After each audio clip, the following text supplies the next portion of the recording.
Hello students, this is Kamlesh from Logic Tutorial, and in this lecture we calculate the electric field due to dipole but on equatorial plane. ये on axis हमने इसके पहले class में किया है कि on axis कितना electric field होता है due to dipole. So let's start the derivation for electric field due to dipole on equatorial plane. Equatorial plane means dipole से एक perpendicular line है, उस लाइन पे एक पॉइंट है, वहां पे कितना इलेक्ट्रिक फील्ड हो रहा है बिकॉज ऑफ डाइपोल, हम ये कैलकुलेट कर रहे हैं. तो लेट्स सी, सबसे पहले हम एक डाइपोल क्रिएट करते हैं. डायग्राम पे प्लीज ध्यान दीजिएगा क्योंकि डायग्राम बहुत इंपॉर्टेंट है. Plus Q and this is suppose minus Q. Dipole किसे कहते हैं? दो charges of opposite sign but of equal magnitude और उनके बीच का डिस्टेंस कितना लेके चलते हैं हम लोग? The distance between them is 2a. ये नोटेशन को हमेशा हम याद रखें. अब हमें क्या कैलकुलेट करना है? हम इलेक्ट्रिक फील्ड निकालना है. डाइपोल के कारण कहां पे निकालना है? Equatorial plane. इसके पहले हमने एक्सिस देखा था. इक्वेटोरियल प्लेन मतलब बेटा यहां से कहीं से भी आप बोल सकते हो, कहीं से तो हम मिड पॉइंट से लेते हैं. मिड पॉइंट से परपेंडिकुलर लाइन हम ड्रॉ करेंगे. Suppose this is the mid point of dipole और मिड पॉइंट से हमने एक परपेंडिकुलर लाइन ड्रॉ किया लाइक दिस. ये परपेंडिकुलर लाइन है, ठीक है. और इसी लाइन पे पॉइंट ले लिया. सपोज मैंने एक पॉइंट ले लिया ए, और इस ए पॉइंट पे हम क्या कैलकुलेट करना चाहते हैं? हम कैलकुलेट करना चाहते हैं electric field because of this positive charge and this negative charge. Clear है? यहाँ पे नाउ ये पॉजिटिव चार्ज और ये नेगेटिव चार्ज हमने कहां से लिया? ध्यान से देखिए, मिड पॉइंट से. इन दोनों के मिड पॉइंट से एक लाइन ड्रॉ की और वो पॉइंट कितना डिस्टेंस है? वो पॉइंट उसको हम कंसीडर करके चलते हैं like before. It is distance r. कितना डिस्टेंस है वो? मिड पॉइंट से उस पॉइंट की दूरी जहां पे आप कैलकुलेट करना चाह रहे हो इलेक्ट्रिक फील्ड, वो कितना डिस्टेंस है? It is r. हमने एक्सिस के केस में भी ये चीज देखी. आपने दो चार्जेस लिए और पॉइंट कितना दूर था? डाइपोल के मिड पॉइंट से वो पॉइंट कितना दूर था? It is distance r. पिछले लेक्चर में मैंने बहुत ज्यादा एम्फसाइज किया है कि आप डायग्राम को और नोटेशन को बिल्कुल ध्यान दीजिए क्योंकि 50% डेरिवेशन आपका यहां से सॉल्व हो जाएगा. क्लियर है? आगे चलते हैं. तो हमने नोटेशन बना लिया. ये डिस्टेंस कितना हो जाएगा बेटा? मिड पॉइंट है तो this is a. Again this distance is also a. Clear है? अब डाइपोल का डायरेक्शन अगर देखें हम, तो डाइपोल का डायरेक्शन का क्या फॉर्मूला है? फॉर्मूला मींस हम नोटेशन क्या लेके चलते हैं? -q2 + q. So this is p. और इसको थोड़ा साइड पे बनाते हैं क्योंकि इस डायग्राम को इलैबोरेट करना पड़ेगा. ये हुआ हमारा p. कहां जा रहा है? -q से पॉजिटिव की तरफ जा रहा है. This is dipole, direction of dipole. Now अब ये बताइए कि +q चार्ज जो है वो अपने पास इलेक्ट्रिक फील्ड कैसे बनाता है? अपने चारों तरफ इलेक्ट्रिक फील्ड कैसे बनाता है? इसके पहले लेक्चर्स में हमने देखा है पॉजिटिव चार्ज आउटवर्ड डायरेक्शन में, रेडिकली आउटवर्ड डायरेक्शन में बनाता है electric field and negative charge radically inward direction में बनाता है इलेक्ट्रिक फील्ड. क्लियर है? तो इस केस में देखते हैं ये पॉजिटिव चार्ज अपने चारों तरफ ऐसा बनाएगा आउटवर्ड, बट इस पॉइंट पे अगर हम कंसीडर करें तो हम कैसे बनाएंगे? Like this. This is the electric field. This is the electric field by positive charge. आप इसको लिखना है तो लिख सकते हैं electric field because of positive Q. ये लाइन को थोड़ा सा और आप स्ट्रेट कर लीजिए.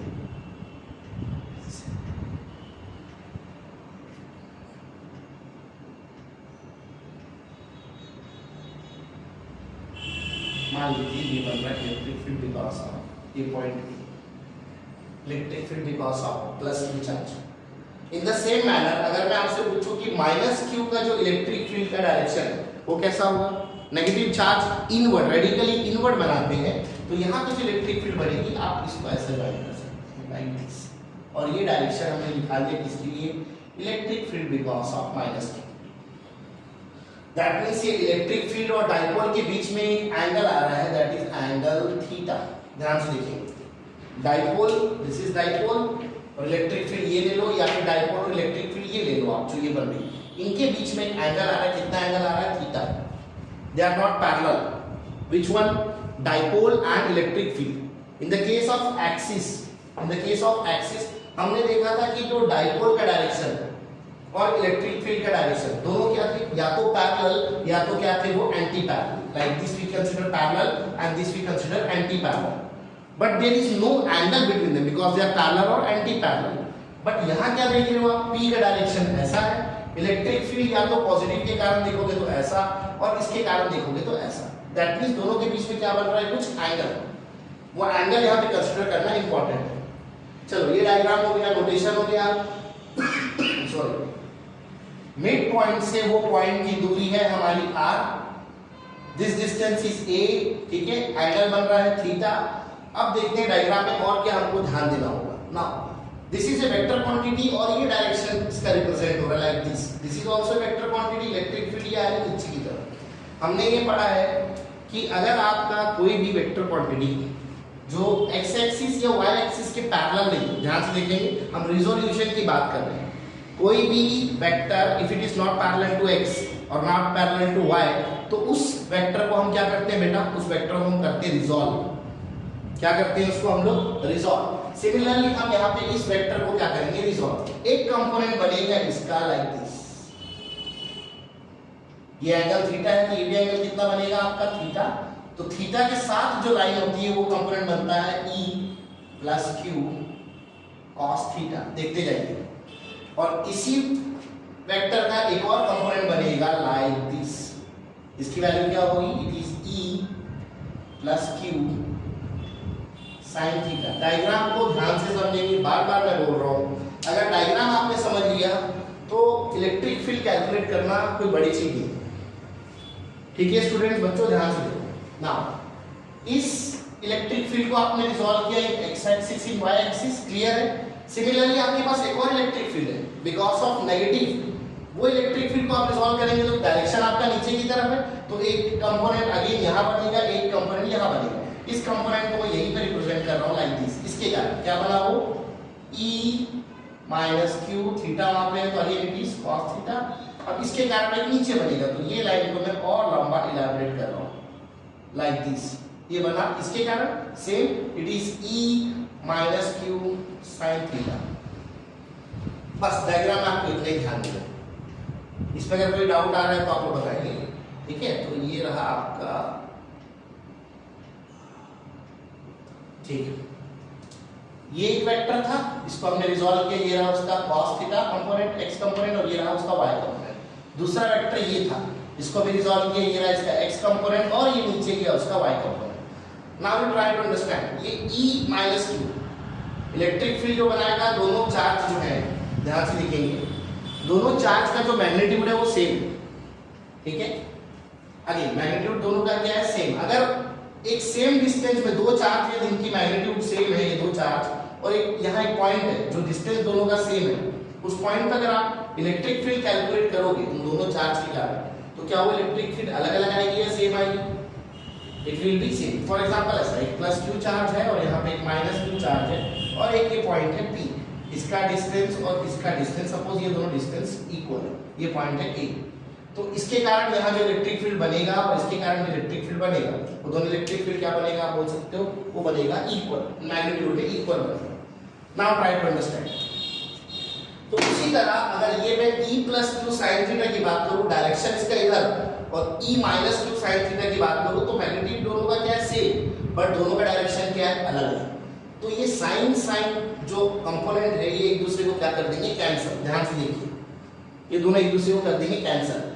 आपको इलेक्ट्रिक फील्ड कौन सा कंपोनेंट देगा, वो ये देगा, electric field because of minus Q and electric field because of minus Q। कौन सा कंपोनेंट, ये जो cos थीटा के साथ लगा हुआ कंपोनेंट है, ये कंट्रीब्यूट करेगा इलेक्ट्रिक फील्ड के लिए, ठीक है। तो मैंने क्या बोला कि जो इलेक्ट्रिक फील्ड है, इलेक्ट्रिक फील्ड टोटल सपोज वो किसके किसके कारण आएगी, it is because of E minus Q cos theta plus E plus Q cos theta. यहाँ तक क्लियर है ना। साइन की बात करते हैं। साइन पिछले एक्सिस वाले में हमने बताया था आपको कि आप साइन पॉजिटिव और नेगेटिव किसके बेसिस पे करते हैं, आप चेक करते हैं डाइपोल का डायरेक्शन। यहाँ पे देखिए ये रहा आपका डाइपोल का डायरेक्शन, दिस इज टुवर्ड्स, मान लो बोल सकते हैं लेफ्ट साइड, और आपके टोटल इलेक्ट्रिक फील्ड जो बन रही है उसका डायरेक्शन क्या है, देखिए ये रहा आपका, इस तरफ जा रही है इलेक्ट्रिक फील्ड और इधर जा रहा है आपका डाइपोल, दैट मींस ये वैल्यू क्या होनी चाहिए आपकी नेगेटिव। यहां तक क्लियर? ये वैल्यू होनी चाहिए आपकी नेगेटिव ना। जो कॉमन निकल सकता है, जैसे cos थीटा को अगर निकाल लेते हैं, e माइनस क्यू की वैल्यू प्लेस करते हैं, e प्लस क्यू की वैल्यू प्लेस करते हैं। Before that suppose cos theta की बात करते हैं, यहाँ इस डायग्राम में देखते हैं, इस ट्रायंगल में, this is right angle triangle, ये 90 डिग्री बनाया हमने यहाँ पे ड्रॉ किया है। तो इस ट्रायंगल में अगर हम cos थीटा की बात करें, इसको निकाल के अलग रख लेते हैं। What is cos theta? It is trigonometry क्या बोलता है? Base upon perpendicular. ध्यान से देखिए, बेस की वैल्यू तो आपको दिख रही है a, ये परपेंडिकुलर दिख रहा है कि आपको वैल्यू, इसकी वैल्यू क्या होगी? पहले इसको भी निकाल लेते हैं, इसकी वैल्यू क्या होगी। यहाँ पे क्या लगा सकते हैं हम इसकी वैल्यू निकालने के लिए? देखो बेटा ध्यान से, राइट एंगल ट्रायंगल है, तो राइट एंगल ट्रायंगल है तो हमारे चीज में दिमाग में दो चीज तुरंत आनी चाहिए, एक तो पाइथागोरस थ्योरम और दूसरा ट्रिग्नोमेट्री। ठीक है, दोनों आपने पढ़ा हुआ है। तो राइट एंगल ट्रायंगल है तो हम ट्रिग्नोमेट्री भी लगा सकते हैं और पाइथागोरस भी लगा सकते हैं। मुझे इसकी लंबाई चाहिए, अगर ट्रिग्नोमेट्री लगाया तो इसका लेंथ कितना हो जाएगा? इसकी वैल्यू हो जाएगी रूट ओवर, कितनी वैल्यू हो जाएगी इसकी लेंथ की? इट इज ये वैल्यू प्लस ये वैल्यू, कितना हो जाएगा? a square plus r square. Is that clear? तो हमने क्या लगाया यहाँ पे? पाइथागोरस थ्योरम लगाया, इसका लेंथ हो जाएगा root over a square plus r square. Clear? Now coming back to cos theta. cos theta क्या होता है? Base is a upon perpendicular hypotenuse. क्या वैल्यू है हाइपोटेन्यूज की? Is a square plus r square. यहाँ तक क्लियर? तो हमने इस cos थीटा की वैल्यू भी निकाल दी। अब e, इस पे वापस काम करते हैं हम लोग। तो e टोटल कितना हुआ? आपने माइनस साइन लगाया क्योंकि टोटल इलेक्ट्रिक फील्ड और डाइपोल का डायरेक्शन अलग अलग है। अंदर पे है आपके पास electric field because of plus charge plus electric field because of minus charge, और दोनों में से कॉमन निकाल के हमने यहाँ पे रख दिया cos थीटा। जहाँ जरूरत पड़ेगी cos थीटा की वैल्यू को हम प्लेस कर देंगे। Now again electric field total कितनी हुई? माइनस अंदर चलते हैं, E प्लस आपको पता है पॉजिटिव चार्ज या electric field because of A charge, कितनी इलेक्ट्रिक फील्ड बनती है? यहाँ पे ध्यान दीजिए, फॉर्मूला क्या होता है? 1/4 पाई एप्सिलॉन, ऊपर पे charge upon distance. Now again pay attention कि हमको किससे कहां तक की डिस्टेंस की वैल्यू निकालनी है। ठीक है, डिस्टेंस की बात कर रहे हैं, पॉजिटिव वाले। तो ये रहा पॉजिटिव, और आप इलेक्ट्रिक फील्ड कैलकुलेट कहां पे कर रहे हो? वो पॉइंट कौन सा है? वो ये पॉइंट है। तो ये डिस्टेंस कितना है? देखिए आप बाय डिफॉल्ट डायग्राम में पहले से बना हुआ है, हमने पाइथागोरस थ्योरम से निकाला था। यहां से यहां तक का डिस्टेंस है कितना? क्या है वो? Root over a square plus r square, और इसका भी क्या फॉर्मूला बोलता है? Whole square, again plus r। यहां तक क्लियर? Again electric field because of minus q, same manner में चलेंगे हम लोग। 1/4 pi epsilon charge q, again distance की बात करते हैं। कहां से कहां तक का डिस्टेंस आएगा बच्चों? अब आएगा माइनस q से लेके ये पॉइंट तक। अगेन हम इसका डिस्टेंस निकालने के लिए भी अगर ये ट्रायंगल कंसीडर करें और इस ट्रायंगल में क्या लगाया हम लोग? पाइथागोरस थ्योरम लगाया, तो इसका डिस्टेंस देखिए सेम, जैसे ये a था ये भी a है, और ये डिस्टेंस कितना है? r। तो आपको पता है इसकी वैल्यू, इस लाइन की पूरी वैल्यू भी क्या होगी? Root over a square plus r square. तो इसको भी पुट कर देते हैं यहाँ पे हम लोग, root over a square plus r square का होल स्क्वायर। और पीछे क्या था देखिए आप, e प्लस की वैल्यू डाली, e माइनस की वैल्यू डाली, पीछे था cos theta. What is the value for cos theta? ये वैल्यू यहां प्लेस करते हैं, a, this is not q, this is a, sorry, a upon कितना आएगा value? Root over a square plus r square. यहां तक क्लियर सबको? हम इलेक्ट्रिक फील्ड निकाल लिया, हमने e प्लस की वैल्यू डाली, हमने e माइनस की वैल्यू डाली, हमने cos थीटा की वैल्यू डाली। cos थीटा की वैल्यू कहां से निकाली? ये इस ट्रायंगल पे लगाया हमने। क्या लगाया? cos theta means trigonometry. ये वैल्यू इसकी लेंथ और इसकी लेंथ कैसे निकाली? ये दोनों हमने लगाया यहाँ पे क्या? Pythagoras theorem. नाउ आगे चलते हैं। अब अंदर यहाँ पे देखेंगे आप कि ये वैल्यू और ये वैल्यू, ये दोनों वैल्यू एज इट इज है, सेम। तो दोनों ऐड हो जाएगी, मतलब 2 टाइम्स हो जाएगी वो वैल्यू। अगेन नीचे a square r square root और उसके ऊपर है स्क्वायर, तो स्क्वायर और रूट दोनों एक दूसरे को क्या कर देगा? कैंसिल। तो हमारे पास, पहले मैं इसकी बात करता हूँ, अंदर में क्या वैल्यू हो जाएगी? e total is equals to minus ले लिया मैंने, दिस इज माइनस, ये दोनों वैल्यू 2 टाइम्स, तो 2 टाइम्स ऊपर में क्या दिख रहा है आपको? 2 टाइम्स q नीचे की वैल्यू क्या होने वाली है आपके पास है 4 पाई एप्सिलॉन, ये वैल्यू स्क्वायर और उसको मिला करके बन जाएगी direct A square plus R square. ये मैंने इसको सॉल्व करके लिख लिया यहाँ पे 2 टाइम्स हो गई वैल्यू क्यू क्यू, तो कितना है 2q और नीचे की वैल्यू आपकी है। यहाँ पे रूट कैसे हट गया, रूट और स्क्वायर में दोनों एक दूसरे को क्या कर लिया कैंसिल। पीछे क्या बचा आपके पास, पीछे बचा आपके पास में a अपॉन रूट में again A square plus R square. ठीक है बच्चों, अब यहाँ पे हम लोग फिजिक्स कम और थोड़ा सा मैथ्स पे ज्यादा वर्क कर रहे हैं। ठीक है, इस रूट को हम कैसे लिख सकते हैं, रूट को लिख सकते हैं 1/2, ध्यान दीजिए ई टोटल, इसको और फॉर्मेट पे ले आते हैं 2q और क्या ऊपर में a अपॉन नीचे 4 pi epsilon a square R square. इसको मैं लिख सकता हूँ a square plus R square के पावर में 1/2। इसको ध्यान देंगे क्योंकि कुछ कुछ एनसीईआरटी की बुक्स में डेरिवेशन तो सेम है बट कुछ कुछ स्टेप्स नहीं, वहां पे हम लोग परेशान हो जाते हैं, कुछ मैथ्स में बच्चे परेशान हो जाते हैं कि ये क्या हो गया, ये रूट को हमने क्या लिख दिया बेटा 1/2। ना यहाँ पे देखेंगे ध्यान से, ये वैल्यू और ये वैल्यू, यहाँ पे कुछ एक्सपोनेंट पावर लगेगा, ये दोनों जो है इसके ऊपर कुछ नहीं है, मतलब क्या मान सकते हो आप, सपोज 1, तो यहाँ पे एक्सपोनेंट पावर लगाना है। ये दोनों वैल्यू, दोनों का बेस सेम है लेकिन पावर क्या है अलग है, तो बेस सेम और बीच में क्या है मल्टीप्लाई। अगर दो वैल्यू है जिनका बेस सेम है मल्टीप्लाई है तो उनके पावर क्या हो जाते हैं आपस में plus. Remember this is exponent power, तो इनके ये क्या हो जाएंगे आपस में प्लस। तो 1 + 1/2 हम ये करने वाले हैं, 1 + 1/2 ये सॉल्व कितना बन जाएगा 2 + 1 क्या बन जाएगा, एलसीएम लेने के बाद 3/2। तो आपका फॉर्मूला कैसे लिखना चालू हो जाएगा, ई टोटल इज इक्वल्स टू ऊपर में माइनस 2a या 2qa जैसा आपको लिखना है 2qa अपॉन नीचे हमारे पास है 4 पाई एप्सिलॉन और ये वैल्यू दोनों सॉल्व होकर क्या बन जाएगी a square plus R square whole power में हो जाएगा आपका 3/2।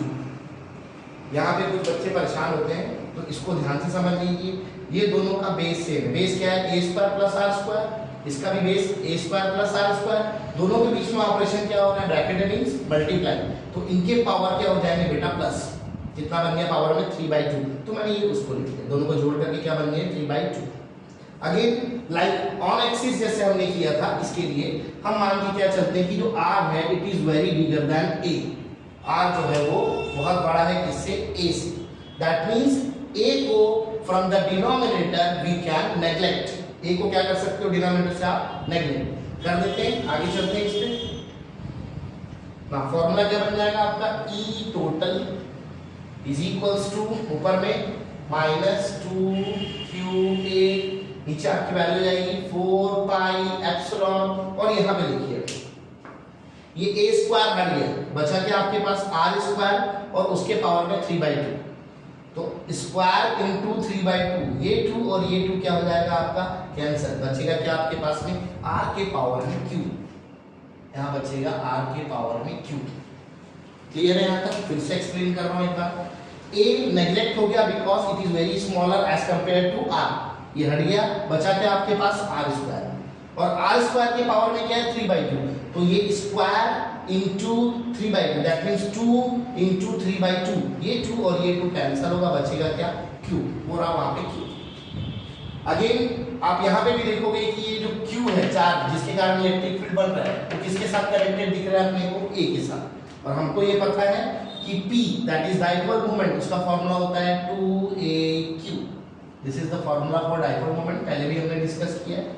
तो 2aq की जगह what I can write, I can represent this electric field because of dipole in respect of dipole, ये 2aq की जगह मैंने माइनस तो माइनस रहना है, p अपॉन नीचे क्या हो गया आपके पास बेटा 4 पाई एप्सिलॉन और क्या मिल गया आपको r3, ये बन गया आपका formula that is for electric field in respect of, किसके रिस्पेक्ट में बता दिया हमने इसको डाइपोल। आप ये फार्मूला भी यूज करते हो तो कोई गलती नहीं, ये फार्मूला भी ठीक है, ये इन रिस्पेक्ट ऑफ डाइपोल।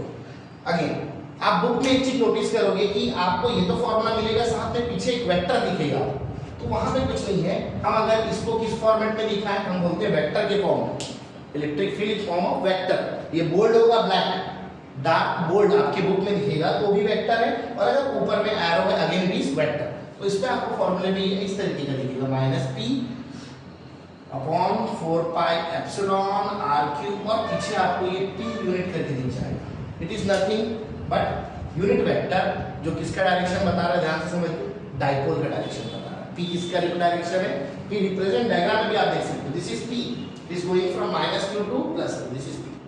तो पीछे यूनिट वेक्टर आपको इस तरीके का लगा हुआ दिख सकता है, पी पी यूनिट, जो बता रहा है कि किसका नोटेशन है, वेक्टर नोटेशन, और डायरेक्शन कहाँ पे रहेगा, बोल रहा है वो डाइपोल के डायरेक्शन। अगेन क्लियर है यहाँ तक?